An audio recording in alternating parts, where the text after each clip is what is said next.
A chilly day and apparently lunchtime in the Backyard Weather Center. Francis has a friend who is enjoying the bird seed. Oh, yes. This squirrel, I think, is the sign of spring in the Backyard Weather Garden. He is going to town. I think this is would be a great example of Darwinism, survival of the fittest. And I'm not sure how fit he will be come September if he continues eating our bird seed. Our birds are probably like, hey, what the heck? That's us, or that's for us. But he seems to be really happy at this lunchtime hour. Let's go over where we're supposed to be for this time of year.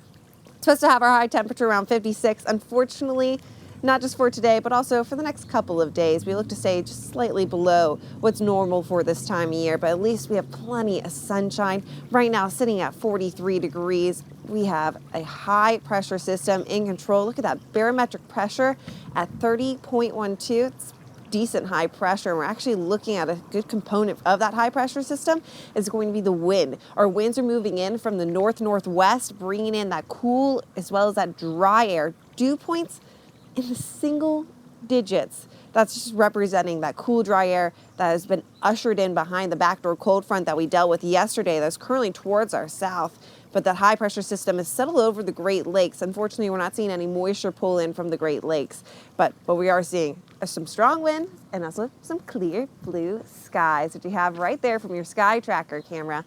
It's just stunning at this noon hour. I just love the blue skies. But there you have a picture of those wind speeds. It is going to be quite breezy to, I'd say, even gusty at times. Your sustained wind speeds are anywhere from about 10 to even 20 miles per hour, with wind gusts peaking about 25 miles per hour in some cases. And with the stronger winds and pollen season right around the corner, could likely deal with some allergy or seasonal allergy issues today. We're looking at your tree as well as your weed pollen count sitting at a moderate for today, and mold starting to return to low as we have dry air moving into the region, helping to dry out some of those locations and hopefully a lot of people's backyards since we dealt with a lot of rain last week. But there you have your high temperatures for today, staying around the upper 40s for a few folks.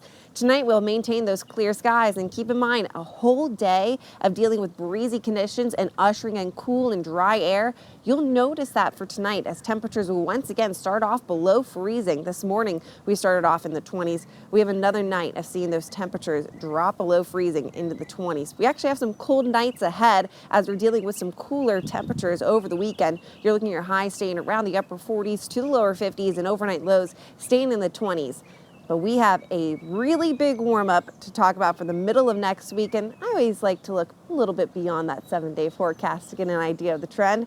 It looks like we continue to see warm temperatures beyond that 7-day forecast. But as far as today as well as this weekend, we'll stay on the cooler side, and then things start to look up, especially for the middle to end of next week, where you're dealing with temperatures peaking near the 70s likely for Thursday and maybe even next Friday as well.